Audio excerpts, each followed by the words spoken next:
আসসালামু আলাইকুম প্রিয় দর্শক মণ্ডলী, আশা করি আপনারা সবাই ভালো আছেন। আজকে আপনাদের নিয়ে আসবো এই যে গমের কীভাবে মাদার তৈরি করে, গম দিয়ে ভালো বীজ দিয়ে গমের মাদার তৈরি করে, এটা আপনাদের সামনে পুরো প্রস্তুত প্রণালীটা নিয়ে আসবো। মোহাম্মদ আলামিন, আমি মাশরুম চাষ সম্প্রসারণের মাধ্যমে পুষ্টি উন্নয়ন দায়িত্ব রাষ্ট্র প্রকল্পের একজন অনিয়মিত শ্রমিক। আমি এখন আপনাদেরকে দেখাবো বাটনের মাদার তৈরি। একটা টেস্ট টিউব থেকে আমরা একটা মাস্টার মাদার করলাম বাটনে। একটা মাস্টার মাদার থেকে আমরা এখানে 150 গ্রাম আছে, 20 গ্রাম বা 30 গ্রাম করে নিয়ে আমরা 6 থেকে 8টা আবার সাব মাদার করতে পারি।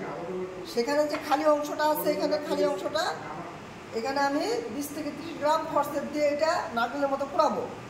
পোড়ায়ে এখান থেকে আমি 20 থেকে 30 গ্রাম অংশ এখানে দিব, দিয়ে এটা এভাবে জাকাই দিব।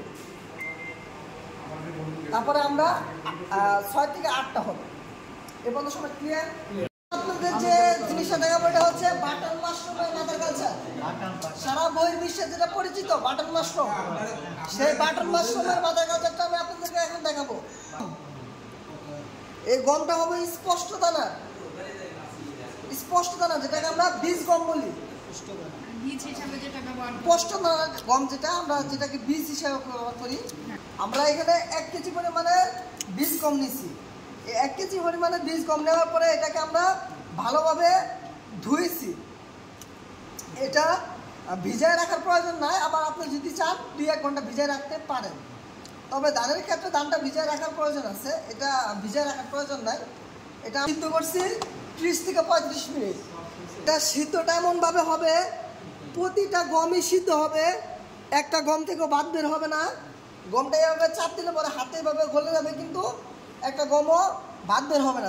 যদি গম থেকে বাদ বের হয় সেখানে ময়েশ্চারটা থেকে থাকবে। যদি ময়েশ্চার থেকে দেয় সেখানে ময়েশ্চার থেকে থাকার কারণে গ্রিন মল হবে। তার কারণে আমরা যেন গম থেকে ভাত না বের হয় সেটা খেয়াল রাখবো। 30 থেকে 35 মিনিট আমরা যখন এটা করবো তখন এটা এমনভাবে সিদ্ধ হবে একটা গম থেকেও ভাত বের হবে না, প্রতিটা গমই সিদ্ধ হবে। এটা তারপর আমরা করার পরে এটা কিন্তু আমি পানি ঝরাইছি। পানি ঝরানোর পরে এটা ফ্যানের বাতাসে আমরা হালকা ময়েশ্চার যে থাকবো ওই ময়েশ্চারটা একটু শুকাই নেব।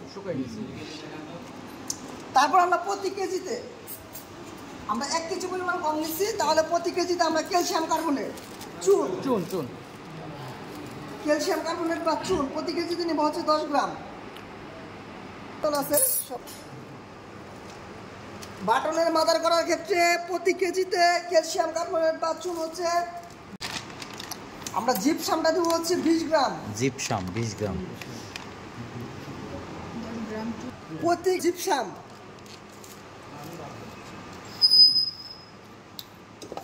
তারপর এটা ভালোভাবে মিক্স করে নিতে হবে।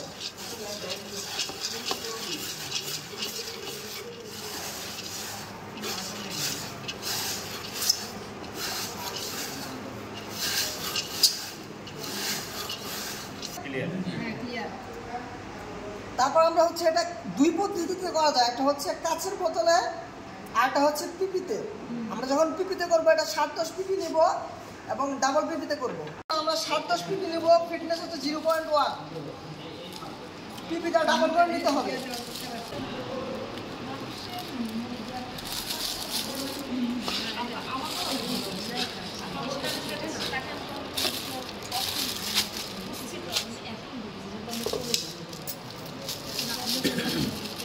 থেকে 300 গ্রাম নেব। পিপিতে নেব হচ্ছে 250 থেকে 300 গ্রাম। সবাই একটু খেয়াল করি। পিপিতে নেব 250 থেকে 300 গ্রাম। আমরা এটাতে নেক দিব, একটা তুলোকে মুড়িয়ে এরকম মুখে দিয়ে দিব। তারপর এটা হচ্ছে ক্যাপ লাগাই দিব।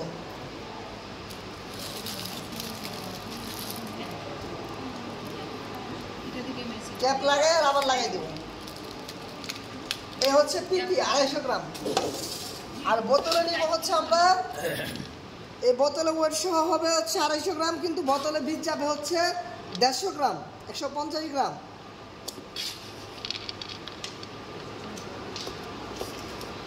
এ পর্যন্তই আর এইটুকু অংশ খালি থাকবে বোতলে। বোতলে এইটুকু অংশ খালি থাকবে। বোতলের সাইজ কত? এটা 250 4 বাই এক অংশ খালি থাকবে। যে কোনো সাইজের বোতল হবে? তার জন্য আমরা পিপি দেখাইছি, পিপি তো ক্যাপ লাগাবো। তুলা দিয়ে দিয়েছি, তারপর হচ্ছে আমরা ক্যাপটা লাগাই।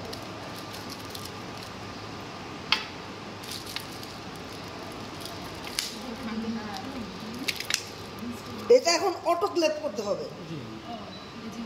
এটা 1.5 কেজি চাপে 120 ডিগ্রি তাপে 2 ঘন্টা সময়। 1.5 কেজি চাপে 120 ডিগ্রি তাপে 2 ঘন্টা সময় অটোক্লেভ করতে হবে। তারপর এটা যখন ঠান্ডা হবে, ঠান্ডা হওয়ার পরে আমরা এটা ইনোকুলেশন করব। এরকম একটা টেস্ট টিউব, বাটন মাশরুমের এরকম একটা টেস্ট টিউব, বাটন মাশরুমের এরকম একটা টেস্ট টিউব, এরকম একটা বোতলে বা এরকম একটা পিপি ব্যাগে, আমরা যদি পিপি ব্যাগে করি তাহলে এরকম একটা টেস্ট টিউব পুরাটা এটাকে আমরা নিটেল দিয়ে খন্ড খন্ড করে কাটবো। এটাকে 5টা টুকরা বা 6টা টুকরা করা যাবে। আমরা 5টা বা 6টা টুকরা করে এই পিপিতে দিয়ে দিব, দিয়ে এটা সুন্দর করে এভাবে জায়গায় দিব। 5 টুকরা বা 6 টুকরা করা যাবে। একটা টেস্ট টিউবকে 5টা থেকে 6টা টুকরা করা যাবে। 5 টুকরা করলাম, এক টুকরা দেব না, সব দেব। সব দিয়ে দিব। এটা হচ্ছে সব দিয়ে দিব। একটা দিয়ে 5 টুকরা দিয়ে দিব। বাটনের ক্ষেত্রে দেওয়ার কারণটা হচ্ছে বাটনের যে মাইসিলামটা, বাটনের আর ওয়েস্টার্নের মাইসিলামটা তুলনামূলক হালকা হয়। বাটনের যে মাইসিলামটা এটা তুলনামূলক হালকা হয়, তার জন্য আমরা এরকম একটা, আমরা ওয়েস্টার্নের ক্ষেত্রে কিন্তু 1 টুকরা দিলেই হয়, কিন্তু বাটনের ক্ষেত্রে আমরা পুরোটাই দিয়ে দেবো। একটা টেস্ট টিউব এরকম একটা প্যাকেটে দিয়ে দিব, যখন বোতল করবো এরকম একটা বোতলে দিয়ে দিব।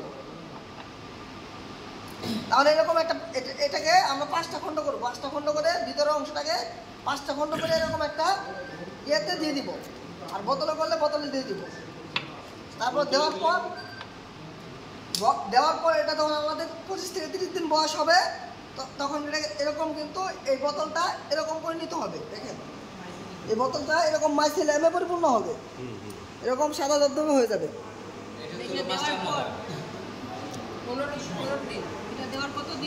এটা দেওয়ার 25 থেকে 30 দিন পর প্রায় 150 গ্রামের মতো আছে। এই 150 গ্রামটাকে আমরা 20 গ্রাম করে, এটা যদি আমি হাতে নিয়ে এইভাবে বাড়ি দিয়ে হাতের মধ্যে ভিতরের অংশটা গুরু গুরু হয়ে যাবে, ঝুরঝুরু হয়ে যাবে। ওই ঝুরঝুরু অংশটাকে আমরা 18 থেকে 20 গ্রাম অনুমান করে এরকম যে প্যাকেটগুলো আছে, যে প্যাকেটগুলো আমরা অটোক্লেভ করে নিয়ে আসলাম, সেগুলোকে 18 থেকে 20 গ্রাম করে ঢেলে দিব। বা নিটে আমাদের যে ফর্সেপ আছে, ফর্সেপ দিয়ে এটা কুচে কুচে নারকেল যেভাবে করে এইভাবে করে এইভাবে 18 থেকে 20 গ্রাম এভাবে ঢেলে দিব। ঢেলে দিয়ে এই যে বোতলের খালি উপরের অংশ রাখছি, এই খালি অংশকে 18 থেকে 20 গ্রাম দিয়ে দিব। খালি অংশটাকে এখানেও কিন্তু খালি অংশ আছে, 18 থেকে 20 গ্রাম দিয়ে এটা এভাবে দেখাই দিব। এটা হচ্ছে ইনোকুলেশন।